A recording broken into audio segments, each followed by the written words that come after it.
أشهد أن لا إله إلا الله وحده لا شريك له وأشهد أن محمدا عبده ورسوله أما بعد فأعوذ بالله من الشيطان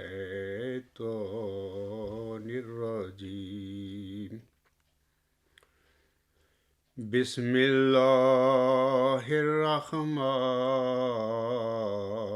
الرحيم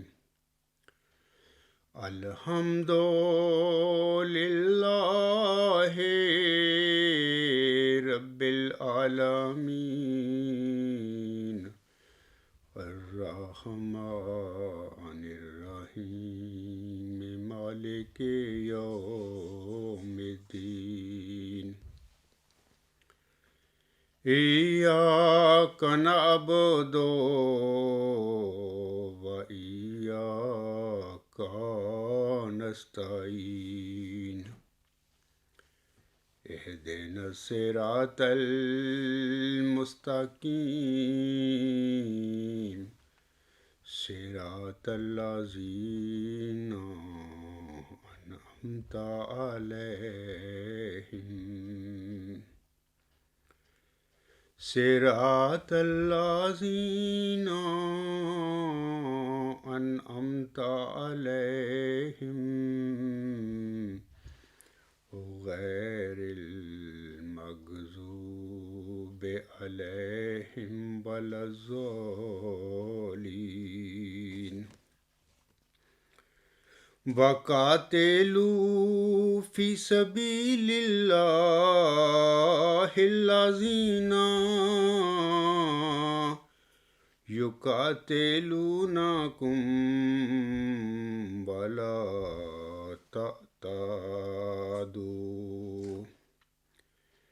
إن الله لا يحب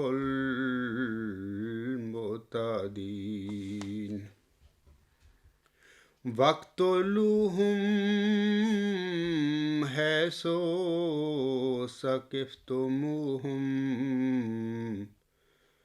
وأخرجوهم من حيث أخرجوكم والفتنة أشد من القتل ولا تقاتلوهم عند المسجد الحرام حتى يقاتلوكم فيه فإن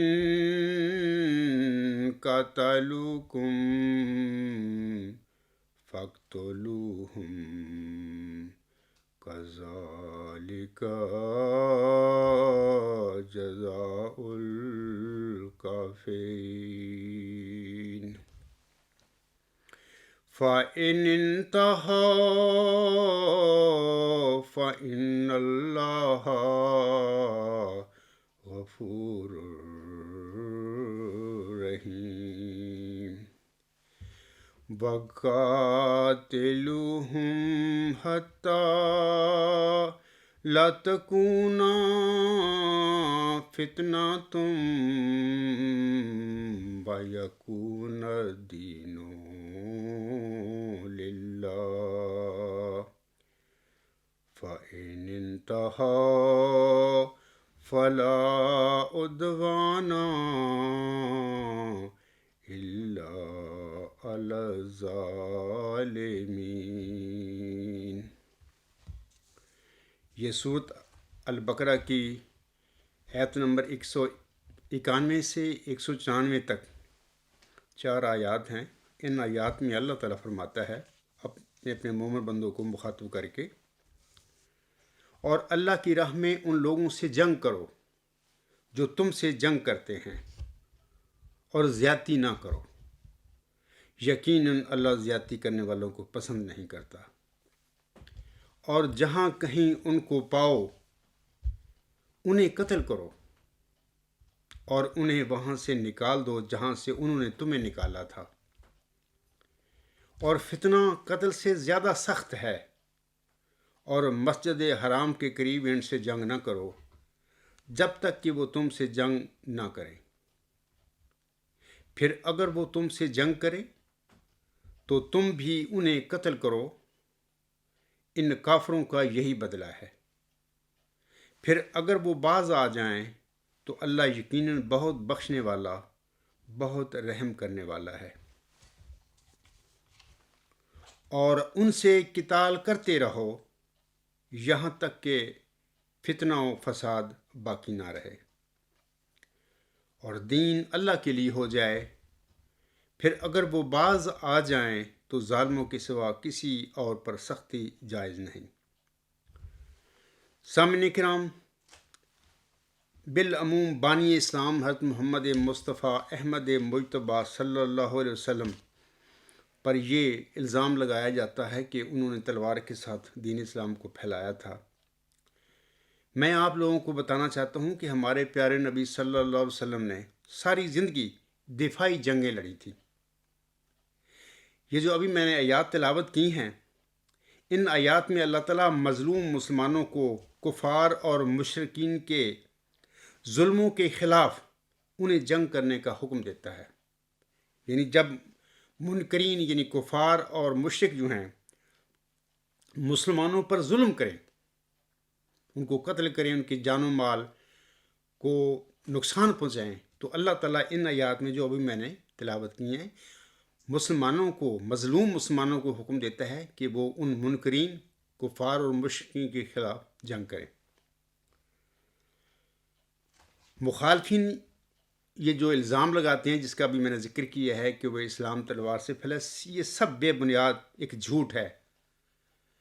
جو بانی اسلام کے متعلق کافر جو ہیں یا مشرکی جو ہیں یہ جھوٹ بولتے رہتے ہیں ہمیشہ، حالانکہ ایسی کوئی بات نہیں۔ جیسے کہ ابھی میں نے بتایا ہے کہ ہمیشہ بانی اسلام حضرت محمد مصطفیٰ احمد مجتبیٰ صلی اللہ علیہ وسلم نے دفاعی جنگیں لڑی ہیں۔ جب مکے کے مشرکین جو ہیں، جو کافر جو تھے، آنس ہم پر ظلم کرتے تھے، آپ کے پیروکاروں پر ظلم کرتے تھے، ان کی جان، ان کو قتل کرتے تھے، نقصان پہنچاتے تھے، ان کا مال چھینتے تھے، ہر طرح کے ظلم اور زیادتیاں کرتے تھے، تو پھر نبی پاک صلی اللہ علیہ وسلم نے انہی آیات میں یہ جو میں نے پڑھی ہیں، اللہ نے حکم دیا ہے اپنے پیارے نبی صلی اللہ علیہ وسلم کو بھی اور مسلمانوں کو بھی کہ اس قسم کے ظالموں کے خلاف اپنے دفاع میں تم بھی جنگ کرو۔ وہ مخالفین سامعین کرام جو مسلمانوں کو ایمان بدلنے پر مجبور کریں یا علاقہ اور زمین چھوڑنے پر مجبور کریں، ان سے اللہ تعالیٰ مظلوم مسلمانوں کو جنگ کرنے کا حکم دیتا ہے۔ ان آیات کا یہ جو ابھی میں نے تلاوت کی ہیں یہ ترجمہ ہے، اور ان کا یہی خلاصہ ہے کہ اللہ تعالیٰ نے پھر مسلمان مظلوموں کو بھی، مسلمان مومنوں کو بھی پھر ظالموں کے خلاف جنگ کرنے کا حکم دیا ہے۔ ہندوستان پر سامعین کرام قبضے کے بعد انگریزوں نے اسے یعنی ہندوستان کو سینکڑوں ریاستوں میں تقسیم کر کے وہاں پر راجے اور مہاراجے مقرر کر دیے تھے۔ یہ 1947 سے پہلے کی باتیں ہیں، جب انہوں نے سلطنت جو مغلیہ تھی اس کو شکست دے کر پورے بر صغیر پر قبضہ کر لیا تھا۔ تو انگریزوں نے وہاں پر ریاستیں بنا کر ان کے راجے اور مہاراجے مقرر کر دیے۔ 1947 میں بر صغیر چھوٹی بڑی 565 ریاستوں میں تقسیم تھا، اور یہ ساری ریاستیں انگریزوں کے مطیع تھیں۔ راجے مہاراجے اس سے مقرر کیے کہ ان کو الاؤنس دیے، ان کو مرائتیں دیں، اور پھر ان کو اپنی جو ریاست میں لوگ تھے، وہ ہندو تھے، مسلمان تھے، جو بھی تھے، ان پر ان کو حکومت کرنے کا حق دیا، ایک شرط پر کہ اپنی اس ریاست کے عوام کو ہمارا یعنی انگریزوں کا وفادار رکھنا، اور ان کو ہماری غلامی پر ہمیشہ ہماری غلامی پر ان کو قائم رہنے دینا۔ یعنی غلامی پر یہ ہمیشہ قائم رہے. تو اس وجہ سے انگریزوں کی غلامی کا ہمیشہ دن رات وہ راجے اور مہاراجے جو اپنی عوام کو درس دیتے تھے، اور اس کے صلہ میں انگریزوں سے وہ اپنے وظیفے مراعات اور پاتے تھے.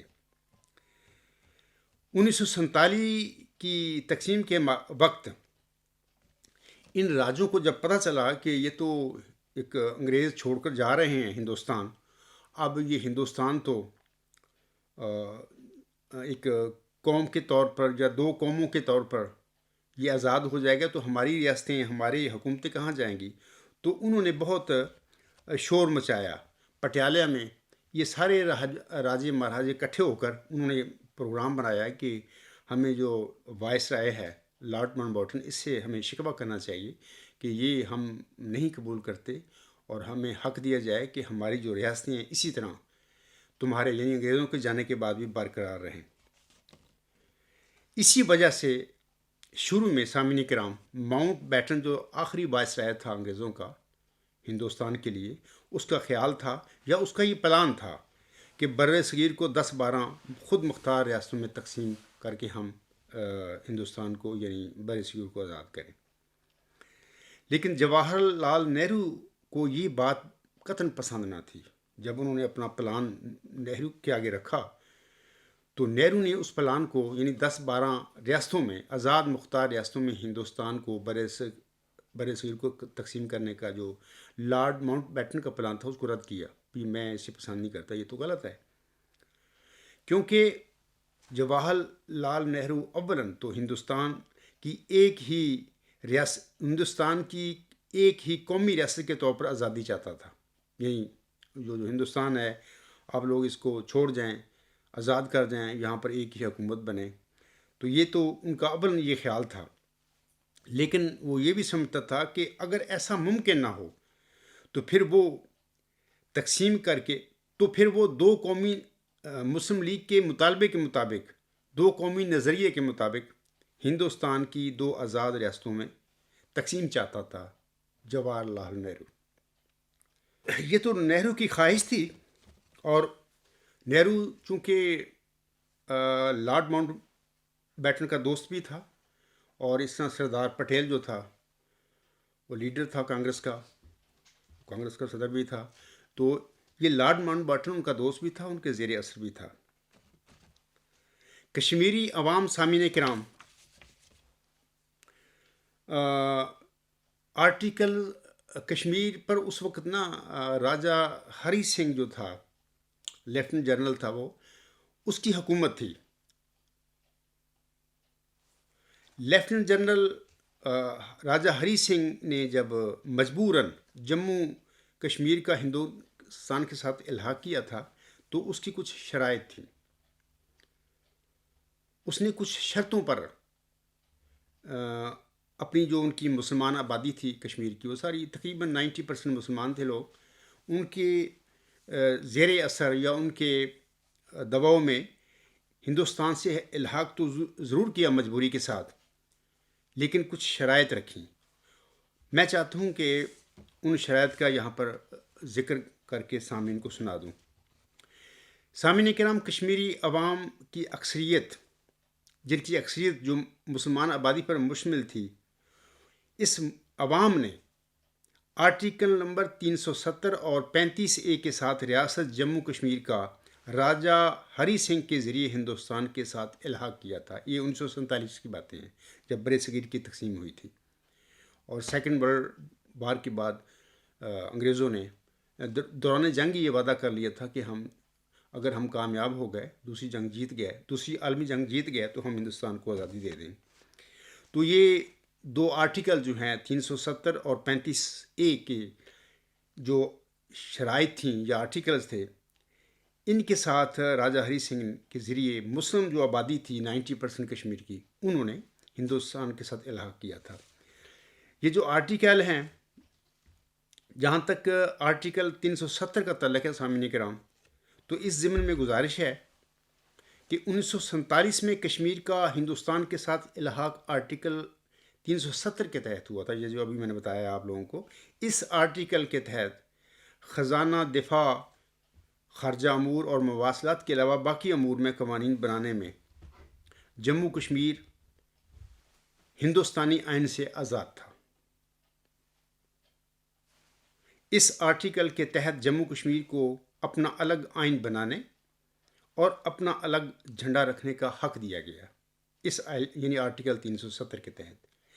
اسی آرٹیکل کے تحت کشمیر سے باہر کے ہندوستانی شہری کشمیر میں جائیداد وغیرہ بھی نہیں خرید سکتے تھے۔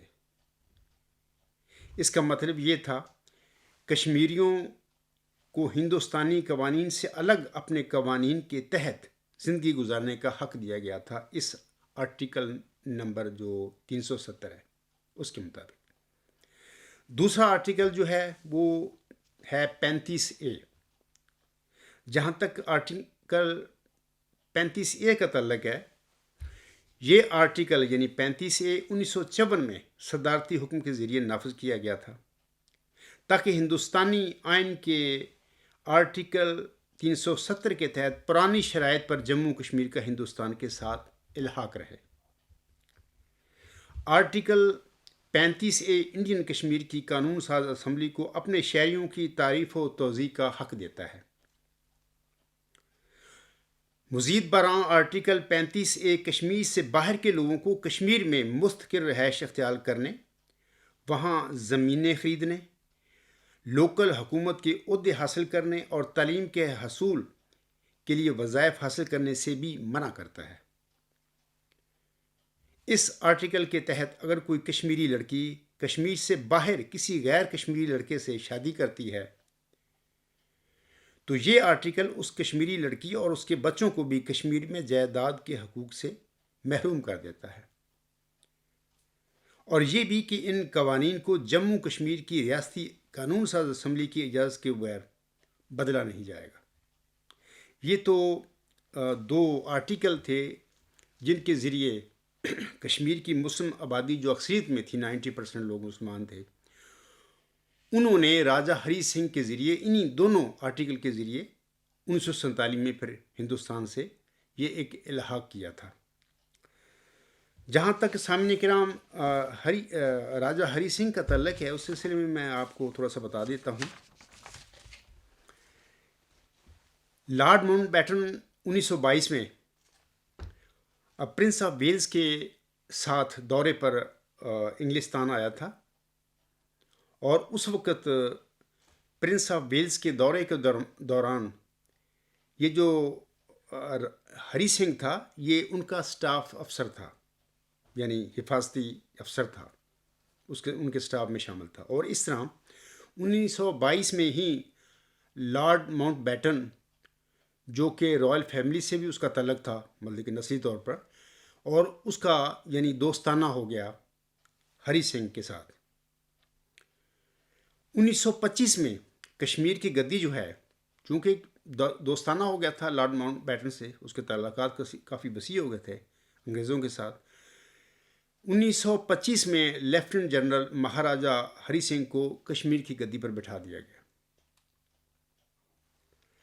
1947 میں تقسیم کے وقت چونکہ دوستانہ اپنی جگہ پہ تھا، لیکن نہرو کی اور سردار پٹیل دونوں کی یہ خواہش تھی، یہ دوست بھی تھے لارڈ ماؤنٹ بیٹن کے، بلکہ ان کا اثر تھا لارڈ ماؤنٹ بیٹن کے پر، یہ چاہتے تھے کہ ہندوستان کی جو ریاستیاں ساری 565 ساری جو ہیں، سوائے ان چند ریاستوں کے جو مسلمان ریاستیں ہیں، یعنی جن کی آبادی زیادہ تر مسلمان ہے اور جن کا محل وقوع بھی ایسا تھا کہ وہ ادھر پاکستان کے جو علاقے بننے والے تھے ان کی طرف واقع تھی، ان کے علاوہ باقی ساری جو ریاستیں ہیں ہندوستان کی، یعنی بر صغیر کی، وہ ساری ہندوستان کے حق میں ووٹ دیں، ہندوستان کے ساتھ ان کا الحاق ہو جائے، یہ ان کی خواہش تھی، سردار پٹیل صاحب کی بھی اور جواہر نہرو صاحب کی بھی، اور انہوں نے لارڈ ماؤنٹ بیٹن پر اس کا اظہار کر دیا تھا۔ اور لارڈ ماؤنٹ بیٹن چونکہ ان کا دوست تھا اور ان کے گھریلو تعلقات تھے ان دونوں پولیٹیشین کے ساتھ، تو وہ چاہتا تھا لارڈ ماؤنٹ بیٹن بھی کہ کسی طریقے نہ میں اپنے دوستوں کو راضی کر لوں۔ تو لارڈ ماؤنٹ بیٹن کا چونکہ دوستانہ تھا لیفٹیننٹ جنرل راجہ ہری سنگھ کے ساتھ بھی، تو خواہش تھی اس کی کہ بھئی آپ کو انہوں نے کہا تھا الحاق کا آپ نے فیصلہ کرنا ہے، میں چاہتا ہوں کہ آپ ہندوستان اور پاکستان میں سے ایک کو منتخب کر لیں، اس کے ساتھ آپ الحاق کریں۔ لیکن الحاق کے وقت مسئلہ یہ تھا کہ ہری سنگھ دراصل ہندوستان اور پاکستان دونوں کے ساتھ الحاق نہیں چاہتا تھا۔ وہ کشمیر کو آزاد ریاست کے طور پر رکھنا چاہتا تھا تاکہ اس کی بادشاہت گدی جو حکومت ہے اس پر قائم رہے۔ لیکن یہ چیز لارڈ ماؤنٹ بیٹن کو قابل قبول نہ تھی۔ وہ چاہتا تھا کہ ہر صورت آپ کو یا ہندوستان کے ساتھ الحاق کرنا ہے یا پاکستان کے ساتھ الحاق کرنا ہے۔ یہ تو راجہ ہری سنگھ کی مختصی کہانی ہے۔ تو اس کے بعد سامعین کرام میں آپ لوگوں کو بتانا چاہتا ہوں کہ 1947 میں پھر راجہ ہری سنگھ نے مجبوراً اس الحاق پر دستخط کر دیے جس میں کشمیر کو، جموں کشمیر کو ہندوستان کے ساتھ ملا دیا گیا۔ یہ مجبوری کا اس کا سائن تھے یا ایک اس کی طرف سے اجازت تھی، کیونکہ وہ مجبور تھا، وہ انکار نہیں کر سکتا تھا۔ لیکن ابھی میں نے ان آرٹیکلز کو آپ لوگوں کے آگے پڑھ کر سنایا ہے کہ یہ جو دونوں آرٹیکل ہیں 370 اور 35 سے، ان شرائط پر ان آرٹیکل کے ذریعے راجہ ہری سنگھ نے جموں کشمیر کا الحاق ہندوستان کے ساتھ کیا تھا۔ اور یہ اس وجہ سے تھا کیونکہ کشمیر کی آبادی 90% مسلمان تھی، اور مسلمانوں کے دباؤ میں راجہ ہری سنگھ مجبور تھا کہ اس قسم کی شرائط کے ساتھ ہندوستان کے ساتھ وہ الحاق کرتا۔ اب میں آتا ہوں کہ 1999 اور 2019 تک، 1999 میں ہم جانتے ہیں کہ رشین فال کے ساتھ دنیا میں امریکن یا یو ایس اے بطور سپر پاور کے دنیا پر ابھرا۔ تو اس وقت ہم دیکھتے ہیں کہ بہت سارے یورپ میں بھی چھوٹے چھوٹے ملک آزاد ہو گئے، بعض آزاد ہوئے، بعض مل گئے۔ مثلا جرمنی جو ہے، ایسٹ جرمنی اور ویسٹ جرمنی دونوں مل گئے، اور بہت ساری ریاستیں بڑی بڑی جو تھیں کمیونسٹ ریاستیں تھیں وہ تحلیل ہو گئیں، اور وہاں پہ کمیونزم بھی چلا گیا۔ رشین فال کے ساتھ وہاں پہ سے کمیونزم بھی چلا گیا، اور وہ ریاستیں جمہوری ریاستیں بن کر یورپ کے ساتھ مل گئیں، اور انہوں نے بھی اپنا یورپی سسٹم جو ہے، کیپٹلسٹ سسٹم جو ہے، ڈیموکریٹک سسٹم اڈاپٹ کر لیے، اور پھر چھوٹی چھوٹی ریاستوں میں وہ تقسیم بھی ہو گئیں۔ مثلا بوسنیا ہے، کوسوو ہے، یا اور جو اس زمانے میں یوگوسلاویہ تھا کافی ٹکڑوں میں تقسیم ہو گیا۔ اسی طرح یمن بھی دو سے میرے خیال میں ایک ہو گیا، ان کی بھی آپس میں ہو گیا، صلح ہو گئی، جو ایک ملک بن گیا۔ یعنی یہ اس وقت ایک وبا ایسی چلی، تو پھر اس زمانے میں ہی کشمیر جو تھا، جموں کشمیر میں جو مقبوضہ کشمیر ہے، جس پر ہندوستان نے زبردستی قبضہ کیا ہوا ہے، حالانکہ 1947 میں ایک متنازع علاقہ کے طور پر جواہر لال نہرو UN میں گئے تھے، اور وہاں پہ انہوں نے کہا تھا کہ کشمیر سے ہندوستان بھی فوجیں نکال لیتا ہے اور پاکستان بھی نکال لے، اور وہاں پر ہم جب فوجیں نکل جائیں گی تو ہم جموں کشمیر کے لوگوں کو یہ حق دیں گے، جموں کشمیر کے پورے کشمیر کو یہ حق دیں گے کہ وہاں کی آبادی خود، مطلب کہ پلیبسائٹ کے ذریعے، ریفرنڈم کے ذریعے خود فیصلہ کرے کہ وہ اپنی خوشی سے پاکستان کے ساتھ الحاق کرنا چاہتے ہیں یا ہندوستان کے ساتھ کرنا چاہتے ہیں۔ یہ نہرو کی طرف سے UN وہ گئے، یہاں پر سیکورٹی کونسل میں یہ قراردادیں منظور ہوئیں، اور جواہر لال نہرو نے ان کو تسلیم کیا، کیونکہ وہی مقدمہ لے گئے تھے کشمیر کا UN میں۔ تو اس کے بعد پھر ایسا ایسا وہ نہرو صاحب بھی بھول گئے اپنی قراردادوں کو، انہوں نے طاقت کے ساتھ اپنا یہ ساری قراردادیں وہیں پہ رہ گئیں، اور اپنی سیاسی رنگ میں ان سے کشمیر پر قبضہ کو اپنا پکا کرنا شروع کر دیا، اور کشمیریوں کو یہ جو ریفرنڈم کا استصواب رائے کا حق ہے، یہ آج تک، یعنی 72 سال ہو گئے، آج تک نہیں دیا۔ اور اسی لیے عام طور پر جموں کشمیر جو ہے، اس کے علاقے کو مقبوضہ کشمیر کہا جاتا ہے کہ انڈیا نے اس پر زبردستی قبضہ کیا ہوا ہے۔ حالانکہ اتنی تو انسانیت ہونی چاہیے تھی جواہر لال نہرو میں کہ جب میں خود UN میں جا کر یہ قرارداد پاس کروا کے آیا ہوں کہ جب ہندوستان اور پاکستان کی فوجیں کشمیر سے نکل جائیں گی تو کشمیری لوگوں کو اس ثواب رائے کا حق دیا جائے گا، حق خود ارادیت کا حق دیا جائے گا. وہ خود فیصلہ کریں گے اپنے متعلق کہ وہ ہندوستان کے ساتھ شامل ہونا چاہتے ہیں، الحاق کرنا چاہتے ہیں، یا پاکستان کے ساتھ کرنا چاہتے ہیں. لیکن اس کے بعد پھر وہ نہرو صاحب تھے، وہ مکر گئے، مطلب ان چیزوں سے وہ پیچھے ہٹنا شروع ہو گیا. انہوں نے پھر کشمیریوں پر قبضہ کے ساتھ ہی ان کو اپنے کے ساتھ یہ کچھ رعایتیں دیں. 35 سے ہے، یہ 1954 میں پھر صدارتی حکم کے ذریعے نافذ کیا گیا، یہ مان لیں. لیکن وہ کشمیریوں کو بطور خاص، جموں اور کشمیر کے لوگوں کو، لداخ کے لوگوں کو یہ استصواب رائے کا حق خود ارادی کا دینے کے لیے وہ تیار نہ ہوا. تو اس کے بعد وہ فوت ہو گیا، غالباً 1965 میں فوت ہوا ہے یا 1964 میں بار. اس کے بعد پھر یہ ہمیشہ کشمیریوں پر ظلم ہوتا رہا، ہندوستانی حکومت پر ظلم کرتی رہی، ظلم کے ساتھ انہوں نے دباؤ میں رکھا. تو 1999 میں جیسے ابھی میں نے کہا ہے کہ ایک ہوا چلی دنیا میں، رشین یعنی کمیونسٹ رشیا کے فال ہونے کے ساتھ، گرنے کے ساتھ، ختم ہونے کے ساتھ دنیا میں بہت سارے نئے ملک پیدا ہو گئے، بعض ملک آپس میں مل گئے. تو اس وقت کشمیریوں کو بھی احساس ہوا کہ ہم بھی اپنی آزادی کے لیے کوشش کریں. تبھی میں کہہ رہا ہوں کہ 1999 سے 2019 تک جموں کشمیر میں ہندوستانی فوج نے 1 لاکھ سے زیادہ مسلمانی کشمیریوں کو قتل کیا، یعنی ان کو منہ بند کیے، ان کی عصمت دری کی، خواتین کی، اور ہر قسم کے طرح طرح کے ظلم ان پر اٹھائے. یہ 30 سال کا عرصہ ہے. آزادی کا حق مانگنے کے جرم میں یہ سارا کچھ ان پر ظلم اٹھایا گیا ہے ہندوستانی فوج نے.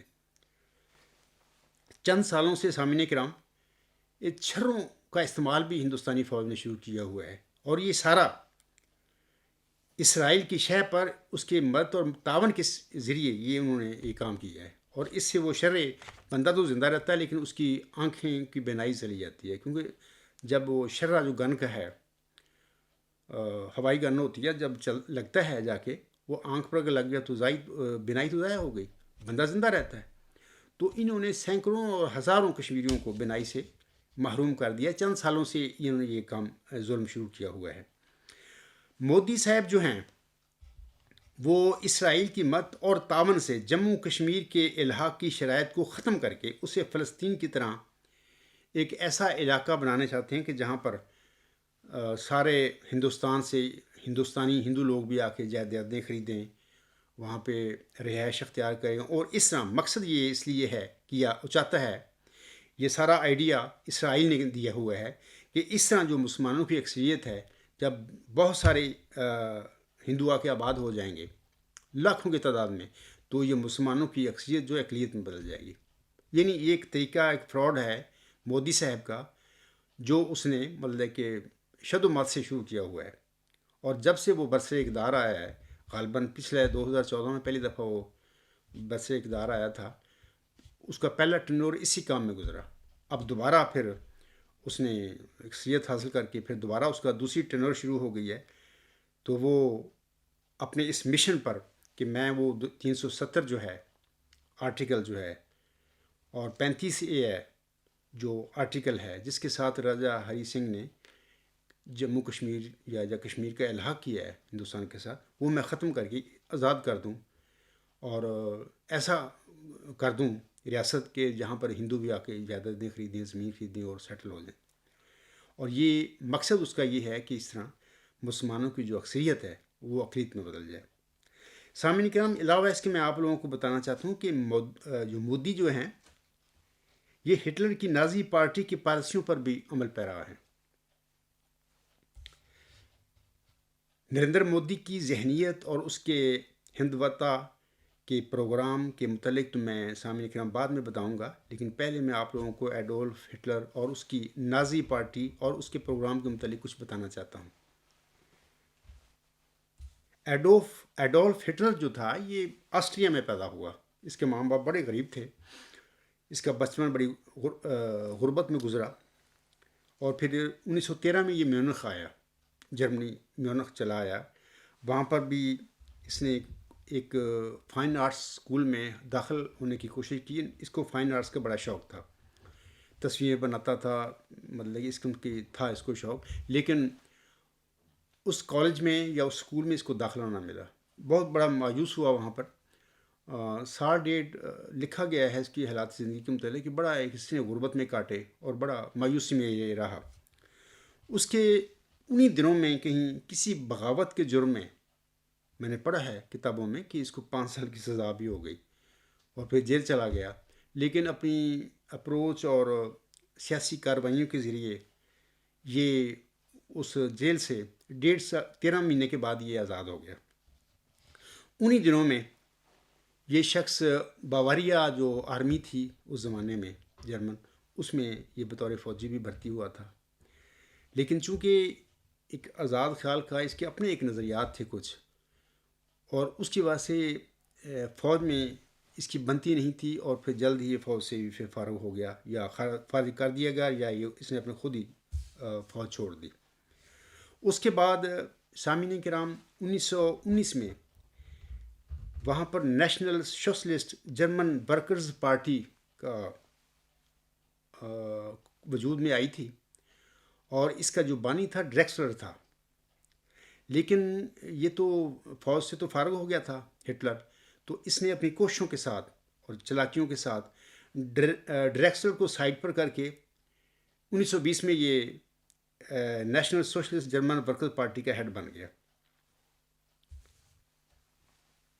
نیٹشے نے اپنے فلسفہ میں، جن لوگوں نے فلسفہ پڑھا ہے، نیٹشے نے اپنے فلسفہ میں ایک سپر مین کا کنسیپٹ پیش کیا ہے.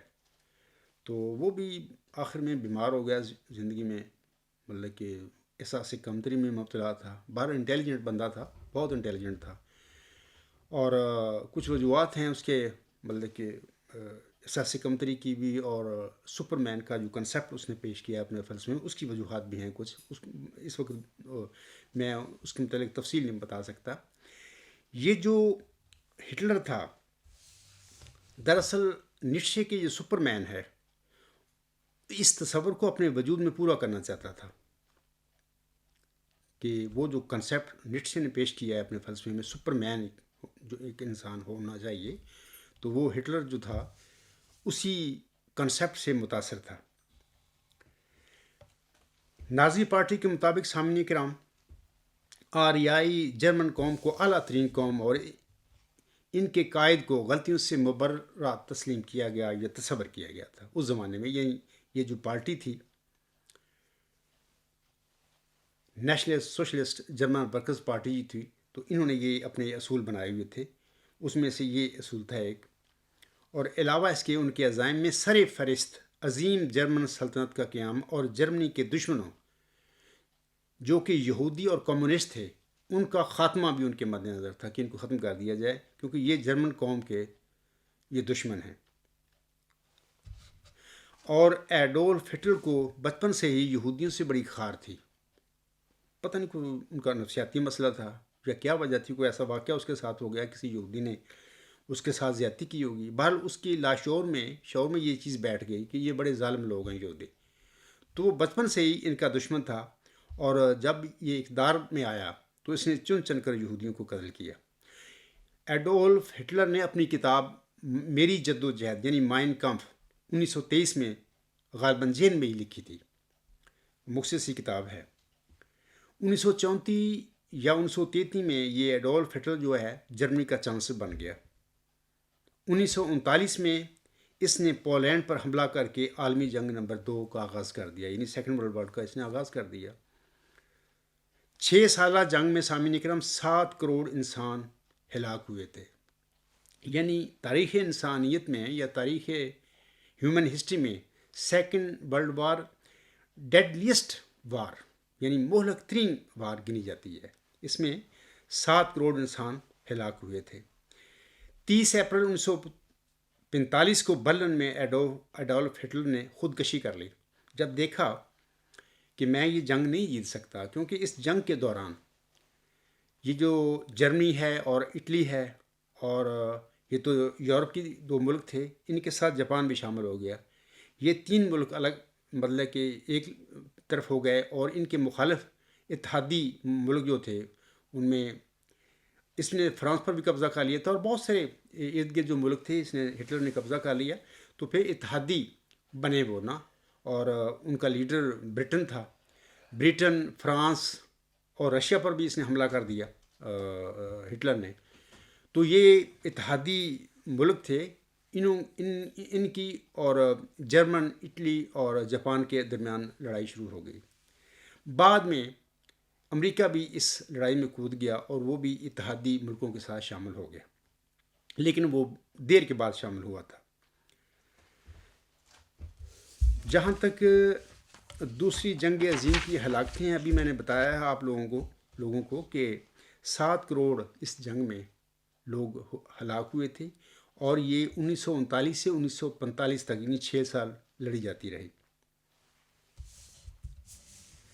بالآخر اس جنگ کو ختم کرنے کے لیے یا نوع انسان کو بچانے کے لیے امریکہ نے ایٹم بم کا استعمال کیا، یعنی کہ وہ ایک خطرناک ویپن ہے. اور ابھی تک 2 ہی دنیا میں ایٹم بم استعمال کیے ہیں، اور وہ امریکہ نے استعمال کیے ہیں، اور اس کے نتیجے میں ہی پھر یہ دوسری جنگ عظیم کا خاتمہ ہوا تھا. اور اتحادی جو فوجیں ہیں وہ ادھر یورپ میں جرمنی پر حملہ آور تھیں، اور اس وقت برلن جرمنی گورنمنٹ کا یا ہٹلر کا وہ دارالحکومت تھا. تو رشین آرمی، برٹن آرمی، باقی جو ملک تھے ان کی آرمی پھر برلن کی طرف ان کی افواج جا رہی تھیں. تو انہی دنوں میں پھر امریکہ نے ادھر، پھر جاپان بھی اس لڑائی میں تھا، اور اس نے پھر امریکہ پر بھی حملے کرنے شروع کر دیے. غالباً پرل ہاربر پر بھی اس نے تباہ کن حملے جاپان نے کیے تھے. بہرحال یہ مجھے سمجھ نہیں آتی بعض اوقات، یہ لڑائی تو یورپ کی تھی، جاپان کیسے اس میں شامل ہو گیا. تو بہرحال پھر امریکہ نے اس جنگ کو ختم کرنے کے لیے پھر یہ خطرناک ترین جو ہتھیار ہے اس وقت باقی ملکوں کے پاس نہیں تھا، یہ صرف امریکہ نے بنایا تھا. امریکہ میں بنا تھا، اور بنانے والا بھی آئنسٹائن کی ایک مشہور مساوات ہے E=c². اس کے نتیجے میں، کیونکہ آئنسٹائن بھی جرمن تھا نا، وہ بھی ہٹلر کے ڈر سے بھاگا تھا ادھر جرمنی سے، اور بھی بہت سارے سائنٹسٹ چلے گئے امریکہ وغیرہ، انہوں نے مل کر پھر یہ اس خطرناک ویپن کو ایجاد کیا. اور پھر امریکہ نے اس خطرناک ہتھیار کو استعمال کر کے دوسری جنگ کو ختم کیا تھا. تو سب سے پہلے 6 اگست 1945 میں ہیروشیما پر اس نے امریکہ نے یہ ایٹم بم گرایا B-29 بمبر طیارے کے ذریعے. اور اس کے نتیجے میں کہا جاتا ہے کہ 90,000 سے 1.5 لاکھ تک بھی جو لوگ تھے ہیروشیما کو وہ ہلاک ہو گئے تھے شروع میں نا.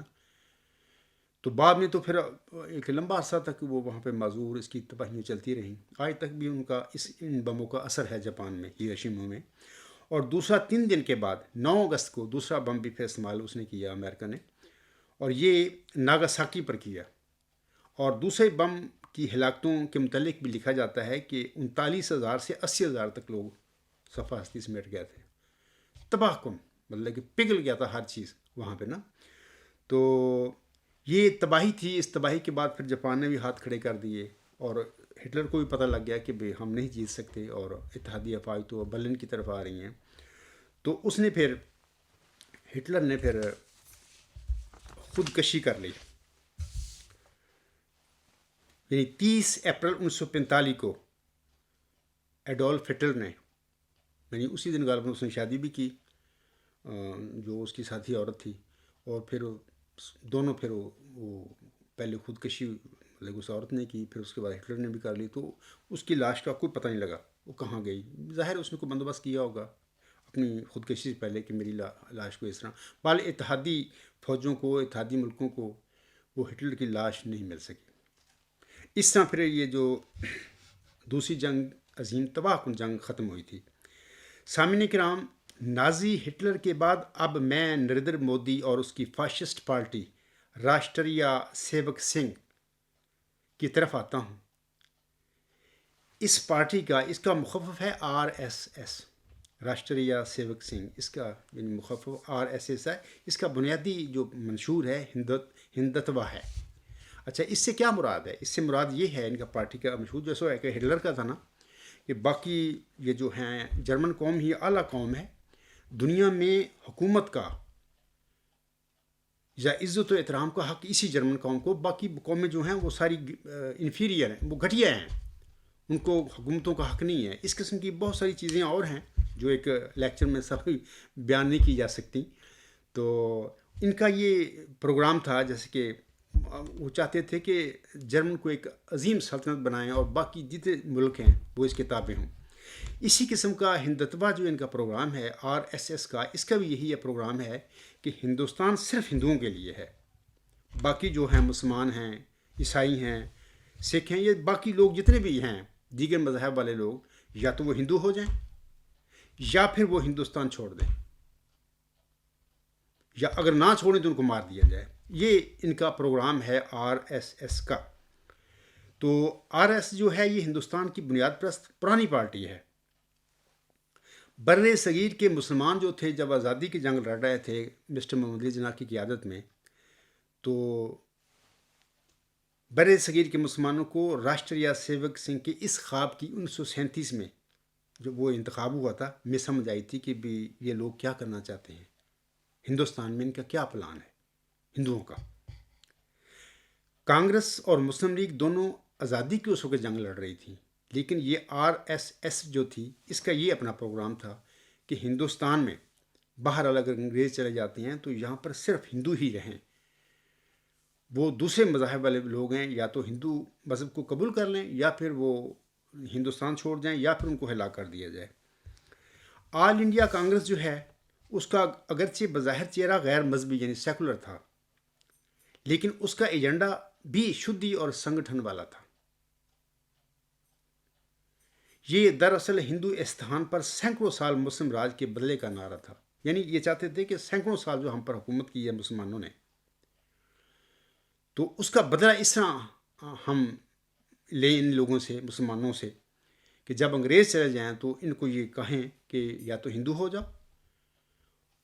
ہندو بن کے اس ملک میں ہندوستان میں رہو، یا پھر ہندوستان کو چھوڑ دو، اپنے مسلمان ملکوں میں چلے جاؤ، اگر نہ جائیں تو ان کو مار دیا جائے. تو یہ ان کا RS کا منشور تھا، ہندتوا اس کو کہتے ہیں. تو شدھی جو ہے یعنی کانگریس بھی اسی کی ہم نوا تھی، لیکن بظاہر اس نے ایک روپ رنگ بنایا ہوا تھا سیکولر کا. آج بھی وہ کہتے ہیں ہم سیکولر ہے، ہندوستان ہے، خاص سیکولر ہے.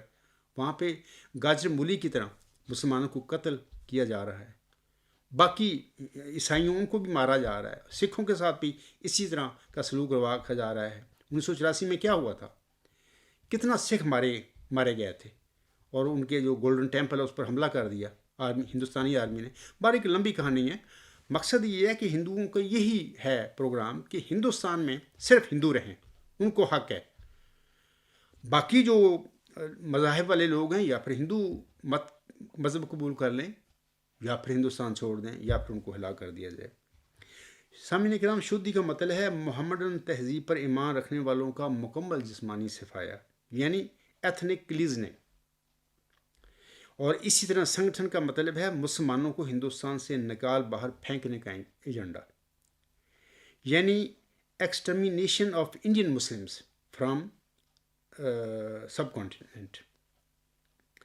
میں نے چند دن پہلے ایک اخباروں میں، پاکستانی اخباروں میں ایک تصویر دیکھی ہے. یہ 1981 کی نریندر مودی کی تصویر ہے.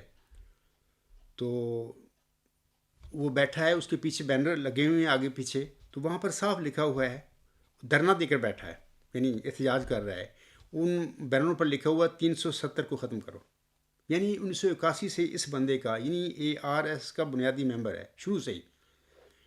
تو بعد میں پھر بی جے پی جو پارٹی ہے اس میں آ گیا، لیکن بنیادی طور پر یہ RSS کا ہی کارکن ہے، اس کے فلسفے پر ہی عمل پر آیا ہے. تو یہ شخص بعد میں پہلے 2001 میں گجرات کا یہ چیف منسٹر بنا. تو اس نے 2002 میں 2000 کے قریب مسلمانوں کو ہلاک کر دیا، یعنی مطلب کہ تیخ و تیگ کر دیا. اتنا ایک ظالم شخص ہے. اور یہ سارا وہی ہندتوا اس کے اندر بھرا ہوا ہے کہ مسلمانوں کو ختم کر دو، یا یہ ہندو ہو جائیں یا ان کو ختم کر دو.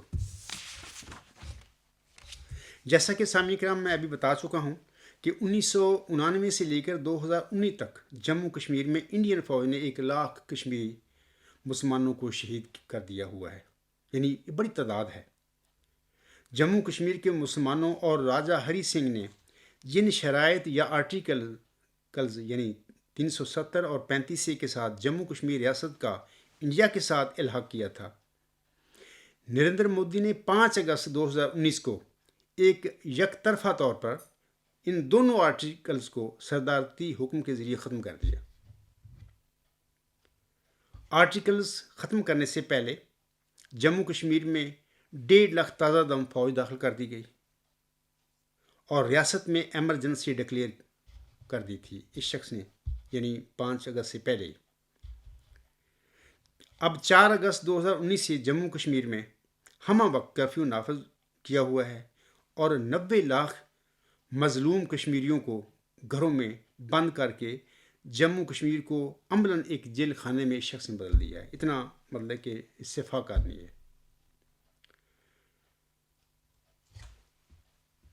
میں ضمن کہہ دیتا ہوں کہ ہٹلر کے متعلق کچھ لوگوں نے، مورخوں نے لکھا ہے اس کی زندگی متعلق، اور انہوں نے یہی نتیجہ نکالا ہے کہ وہ بچپن سے ایک بندہ نفسیاتی بیمار تھا، وہ بندہ احساسی کمتری تھی یا کیا اس کا کوئی پرابلم تھا۔ میں یہ سمجھتا ہوں کہ سیم معاملہ اسی نریندر مودی کے ساتھ بھی وہی ہے۔ اس قسم کے لوگ جب ملکوں کے سربراہ بن جایا کرتے ہیں تو یہ لوگ ملکوں کو بھی تباہ کر دیتے ہیں، قوموں کو بھی تباہ کر دیتے ہیں۔ یعنی ہٹلر نے جرمنی کے ساتھ، بڑا عظیم ملک ہے ویسے، میں خود اس کا رہائشی ہوں، اب تو جرمنی وہ جرمنی نہیں ہے، وہ نازی پارٹی کا جرمنی نہیں ہے، اب تو ایک زبردست ایک ترقی یافتہ جرمنی ہے، اور میں سمجھتا ہوں کہ مثالی ملک ہے اور لوگ بھی مثالی ہیں اور ذہین لوگ ہیں۔ تو اب دیکھو کہ اس شخص نے جرمنی کے ساتھ کیا کیا۔ اتحادی ملکوں نے 2 حصوں میں تقسیم کر دیا، ایسٹ جرمنی اور ویسٹ جرمنی میں، یعنی بڑی تگ و دو کے ذریعے جو سیاستدان بعد میں پھر آئے جرمنی کے، انہوں نے بڑی کوششوں کے ساتھ 1999 میں ایسٹ جرمنی اور ویسٹ جرمنی کو ملایا، یعنی اپنی مصلحت کے ساتھ، سیاسی دانش مندی کے ساتھ۔ اسی طرح میں آپ لوگوں کو کہتا ہوں کہ یہ جو نریندر مودی صاحب ہے یا ہٹلر صاحب تھے، جن ملکوں میں یا جن قوموں میں اس قسم کے ذہنی مریض برسر اقدار آ جاتے ہیں تو ان قوموں کا، ان ملکوں کا بہت برا حال ہوتا ہے ان کے اقدار کے بعد، کیونکہ یہ ملکوں کو ٹکڑے ٹکڑے کر دیتی ہیں۔ میں یہ سمجھتا ہوں کہ یہ جو نازی ہٹلر کے بعد ہوا جرمنی کے ساتھ، عن قریب اگر نریندر مودی اپنے ان جو ظلموں سے باز نہ آیا، یہ جو اس کے پروگرام ہیں ہندوتوا کے، باز نہ آیا، تو لوگ دنیا دیکھے گی کہ بڑی جلد ہندوستان بھی کئی ٹکڑوں میں تقسیم ہو جائے گا، کیونکہ اس قسم کی ظالمانہ جو سوچ ہے اکثر ہندو بھی برداشت نہیں کرتے، وہ اس کو غلط سمجھتے ہیں، وہ اس کے خلاف بیان دے رہے ہیں کہ یہ بندہ غلط ہے اور یہ ہندوستان پر کے لیے ایک مصیبت ہم پر نازل ہو گیا ہے، اور وہ چاہتے ہیں کہ یہ جو کاروائیاں کرتا پھر رہا ہے اس سے باز آ جائے۔ تو اس قسم کے جو مریض لوگ ہوتے ہیں جب ملکوں میں برقرار آتے ہیں یا قوموں میں آ جاتے ہیں تو ان قوموں کی بھی تباہی اور اس قسم کے پرامن ملکوں کو بھی وہ مطلب کہ جنگ و جدل کے اکھاڑے بنا دیتے ہیں اور ٹوٹ پھوٹ جاتے ہیں ملک۔ 3 سال قبل سامعین کرام برہان وانی کو شہید کیا گیا تھا، وہ ینگ اسٹوڈنٹ تھا، وہ ہو گیا ادھر کشمیر میں، اور اس کی شہادت کے بعد تاریخ آزادی کشمیر نے ایک انقلابی رنگ پکڑ لیا ہوا ہے اس کی شہادت کے بعد نا، اور اس کی قیادت اب یہ تحریک آزادی کشمیر کی قیادت جو ہے پڑھے لکھے نوجوانوں کے ہاتھ میں اب آ گئی ہے، اور کشمیریوں کی آزادی کی طرف پوری دنیا خاموش ہو کر بیٹھی ہوئی ہے۔ اور کیوں خاموش ہے؟ حالانکہ UN ہے، سیکورٹی کونسل ہے، ہر جگہ پر ڈیموکریسی کے یہ نعرے لگاتے ہیں، دنیا لگاتی ہے، کیا کشمیر کے جو مسلمان ہیں کیا ان کا حق نہیں ہے؟ بنیادی ان کا حق خود ارادیتی ان کو نہیں ملنا چاہیے؟ خاموشی اس وجہ سے ہے کہ وہ کشمیری سارے مسلمان ہیں۔ یہ ہم دیکھتے ہیں کہ ایسٹ تیمور کو جلدی ہی وہ عیسائی تھے، ان کی عیسائی آبادی تھی، اور فوراً ایک انڈیپینڈنٹ ملک بنا دیا، UN نے بنایا، یہ ملکوں نے بنا دیا۔ اس طرح ساؤتھ سوڈان میں بھی ایک عیسائی ملک اب بنا دیا گیا ہے، کیونکہ وہ لوگ عیسائی ہیں، ان کی اکثریت عیسائی ہے۔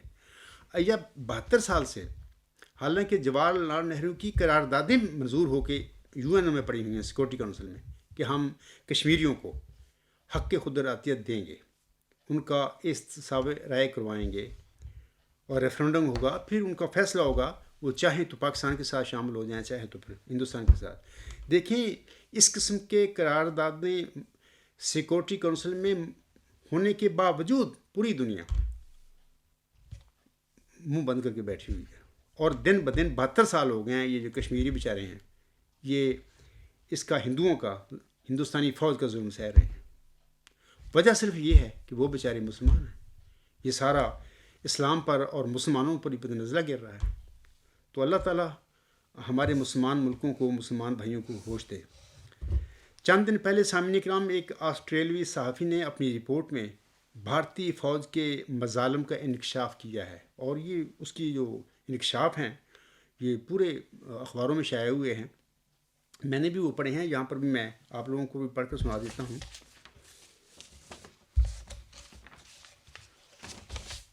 بقول صحافی، یہ جو رپورٹ ہے اس کی پاکستانی اخباروں میں بھی چھپی ہے۔ بقول صحافی، اس صحافی کا نام ہے CJ ورلیمن، مقبوضہ کشمیر میں بھارتی فوج کی ظلم و ستم اور قبضے سے متعلق ہوشربا انکشافات وہ صحافی منظر عام پر لے کر آیا ہے۔ مڈل ایسٹ آئی اور بائی لائنز کے کالم نگار نے بھارتی قبضے کے تحت کشمیر میں زندگی کے عنوان سے اعداد و شمار سوشل میڈیا پر شیئر کر دیے۔ ان اعداد و شمار کے مطابق وادی میں ہر 10 کشمیریوں پر ایک بھارتی فوجی تعینات ہے۔ ظاہر ہے کہ 9 لاکھ فوج ہے اور 9 ملین کشمیری ہیں بیچارے، جیل خانہ بنا ہوا ہے، تو 9 ملین جو لوگ ہوتے ہیں ان پر اگر 9 لاکھ فوج لگا دی جائے تو ہر 10 بندے پر ایک فوجی آ جاتا ہے۔ اس کی حساب ہے اس نے لگایا۔ آگے لکھتا ہے وہ 6000 سے زیادہ نامعلوم قبریں یا اجتماعی قبریں دریافت ہو چکی ہیں، جن کے بارے میں کہا جاتا ہے کہ یہ ان لوگوں کی قبریں ہیں جنہیں بھارتی فورسز نے غائب کیا تھا۔ بھارتی فوج نے 80,000 سے زائد کشمیری بچوں سے ان کے والدین چھین لیے۔ اعداد و شمار میں بتایا گیا کہ مسلسل ظلم و ستم اور تناؤ کے باعث 49% بالغ کشمیری PTSD نامی دماغی مرض کا شکار ہو چکے ہیں، یعنی ہر وقت خوف میں رہنے سے یہ مرض لاحق ہو جاتی ہے۔ کشمیر دنیا کے ان سب سے بڑے متنازع علاقوں میں شامل ہے، وہ صحافی لکھتا ہے، جہاں سیکورٹی اہلکاروں کے ہاتھوں خواتین کی عصمت دری کی شرح سب سے زیادہ ہے۔ وہ صحافی بتاتا ہے کہ گرفتار کیے گئے زیادہ تر افراد کو تشدد کا نشانہ بنایا گیا اور بھارتی فوج تشدد کو ہتھیار کے طور پر استعمال کر رہی ہے۔ جموں کشمیر میں مقبوضہ کشمیر میں 7,000 سے زیادہ زیر حراست ہلاکتیں بھی ہو چکی ہیں۔ بقول صحافی کے CJ ورلیمن کے مطابق مقبوضہ کشمیر سے متعلق اقوام متحدہ کی 18 قراردادیں موجود ہیں اور کشمیر کو متنازع علاقہ تسلیم کیا گیا ہے، لیکن UNO اور سیکورٹی کونسل کی آنکھ بند ہے۔ کیا یہ انصاف ہے؟ کیا یہ UNO دنیا کو انصاف دے گی؟ ہرگز نہیں۔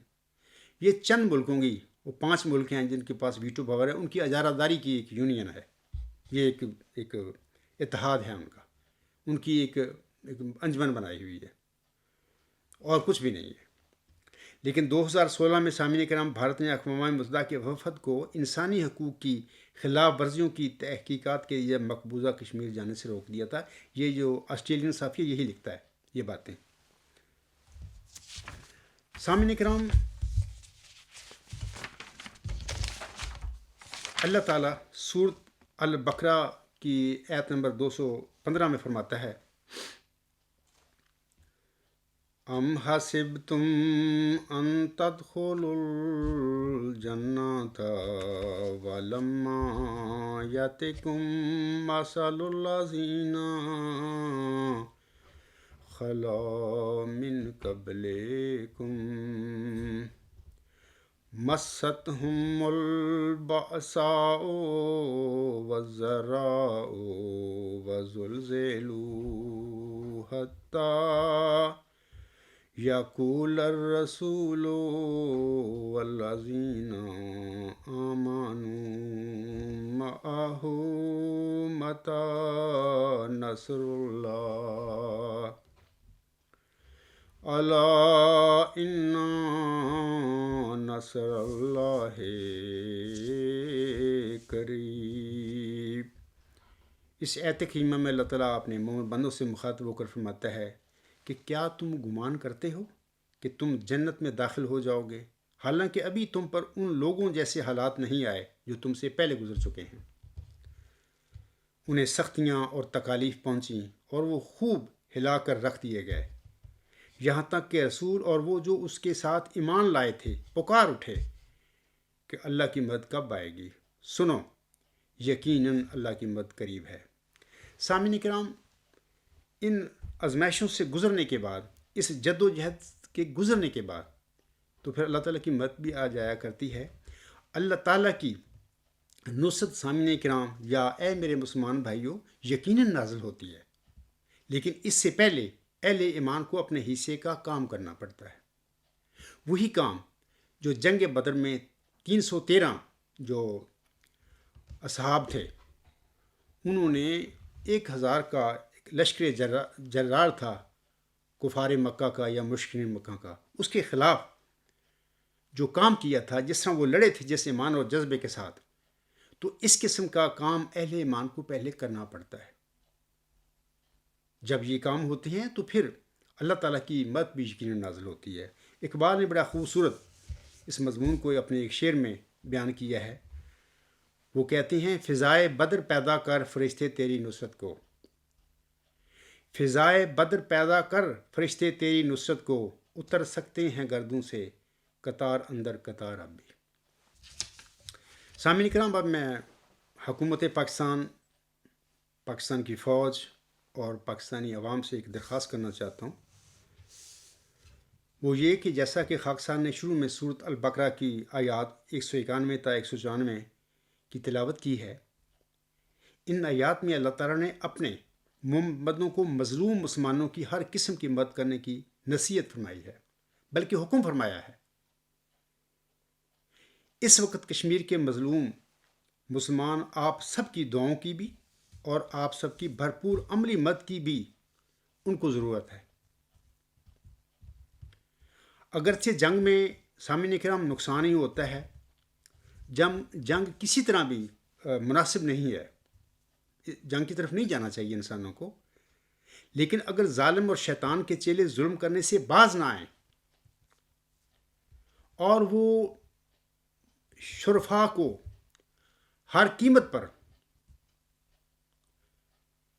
تنگ کرنے سے یا ان کو قتل کرنے سے یا ان کی عزت لوٹنے سے باز نہ آئیں، تو پھر اللہ تعالیٰ مظلوم انسانوں کو، مظلوم مسلمانوں کو بھی ظالموں کے خلاف جنگ کرنے کا حکم دیتا ہے۔ سامعین کرام، مودی کبھی بھی گفتگو سے مسئلہ کشمیر کو حل کرنے والا نہیں ہے، آپ یاد رکھیں، یہ بات میں آپ کو بتا رہا ہوں۔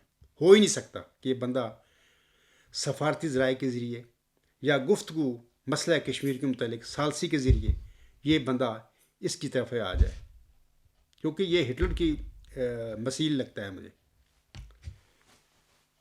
مظلوم کشمیریوں کی رستگاری کے لیے پاکستانی حکومت، پاکستانی فوج اور عوام جاہر ہندوستان کے خلاف ایک بھرپور اور ایک فیصلہ کن جنگ کرنی ہوگی، یعنی پاکستانی عوام کو، پاکستانی فوج کو یہ جاہر ہندوستان کے خلاف کشمیریوں کی رستگاری کے لیے یہ ضروری ہے، ایک بھرپور اور ایک فیصلہ کن جنگ انہیں لڑنی پڑے گی۔ اس کے علاوہ ممکن نہیں ہے کہ مودی اور اس کا ہندوستانی فوج جموں کشمیر کے جو مظلوم محکوم کشمیری ہیں بیچارے، جن کا بنیادی حق ہے، حق خود ارادیت کا، ان کو کبھی وہ آزاد نہیں کرنے والے، رستگاری دینے والے نہیں ہیں، گفتگو کے ذریعے، مذاکرات کے ذریعے، ثالثی کے ذریعے وغیرہ وغیرہ۔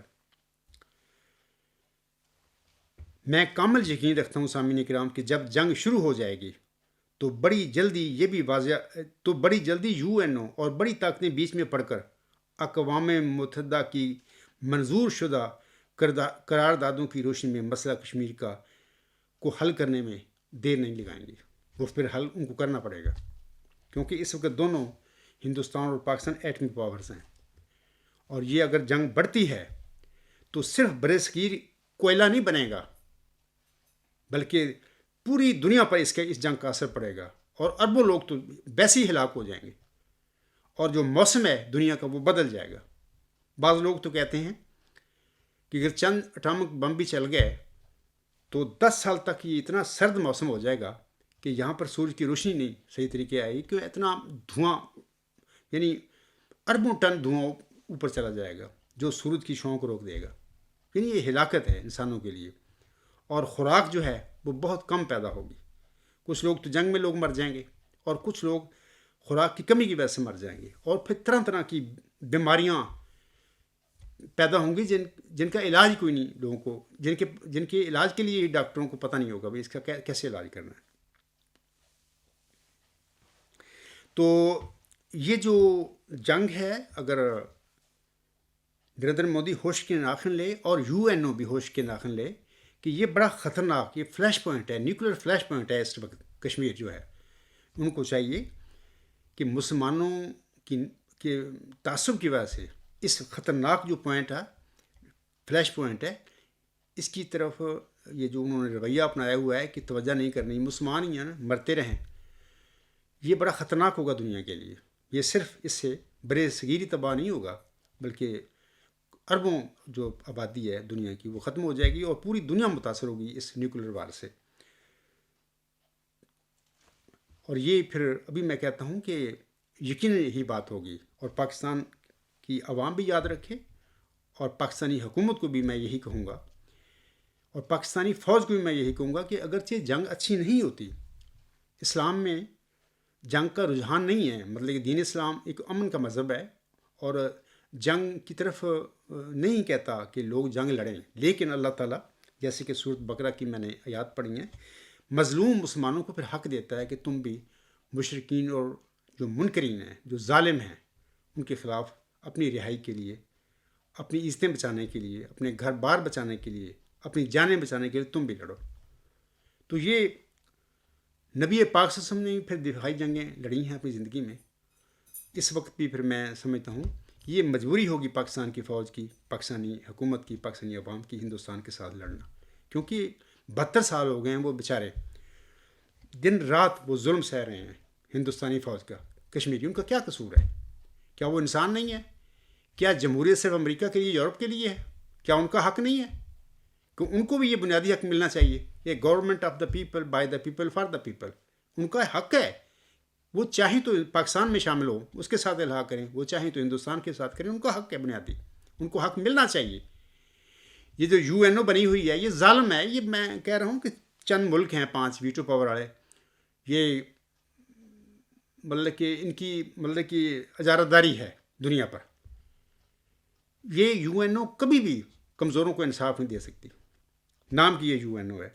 بہرحال جنگ کے بغیر سامعین کرام یہ کشمیر کا جو مسئلہ ہے کبھی حل نہیں ہوگا.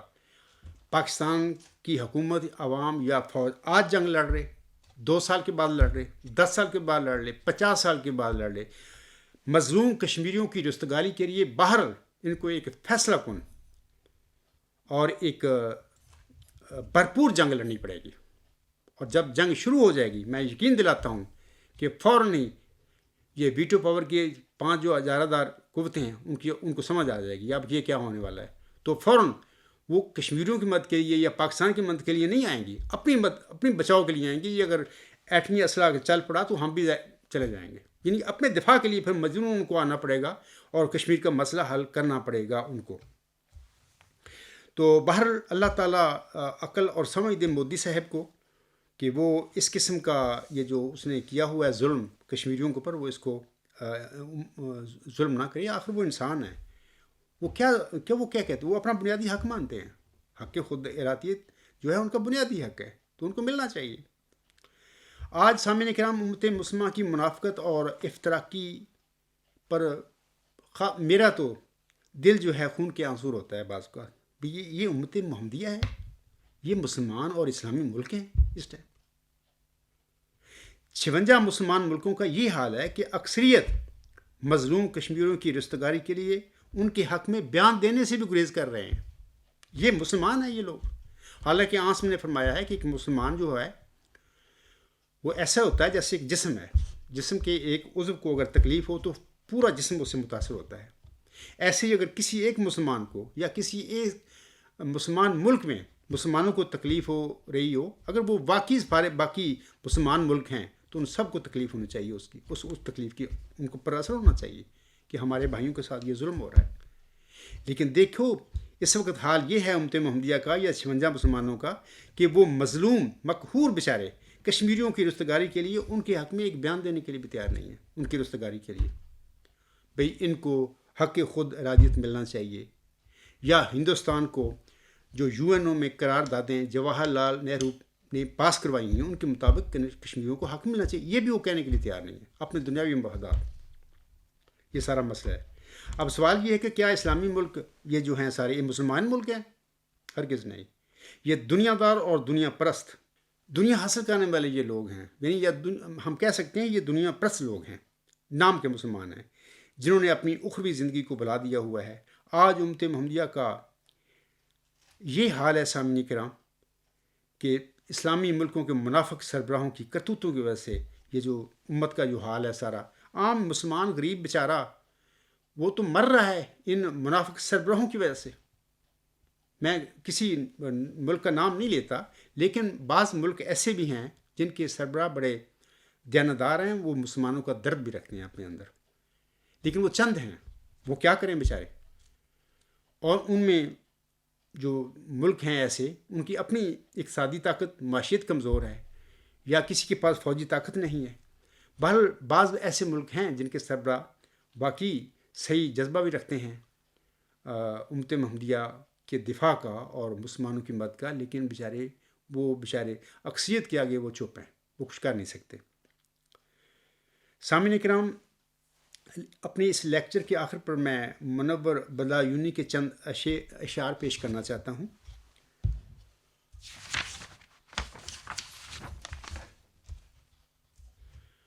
وہ موجودہ حالت جو ہے اس وقت امت مسلمہ کی یا مسلمان جو سربراہ ہیں خاص کر، ان کے حوالے سے وہ بڑے ٹھیک شعر ہیں.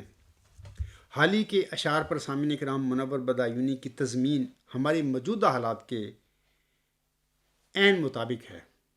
یہ جو موجودہ حالت جو مسلمان ملکوں کے منافق سربراہوں نے بنائی ہوئی ہے، میں ان کو ذمہ دار قرار دیتا ہوں. عام مسلمان تو بیچارہ اس کو نہ 3 میں نہ 13 میں بیچارہ ان کا کیا ہے.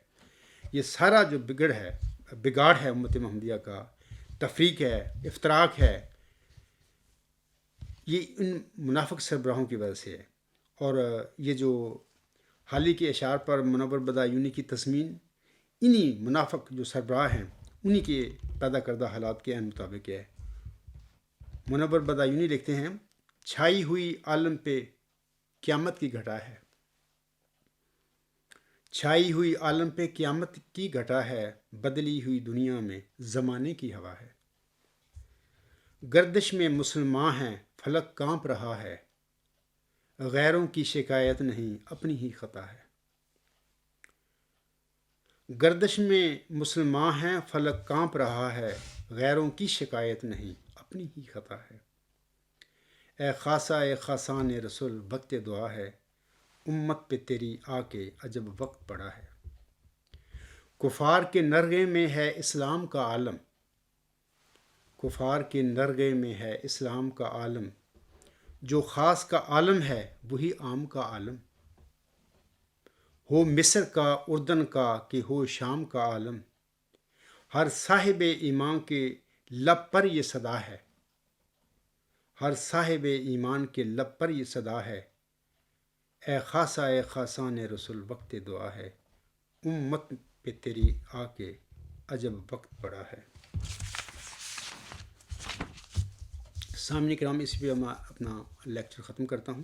وما علینا الا البلاغ وآخر الدعوانا ان الحمد للہ رب العالمین اولم وآخرم وظاہرم وباطنم هو مولانا نعم المولا ونعم النصیر ونعم الوکیل.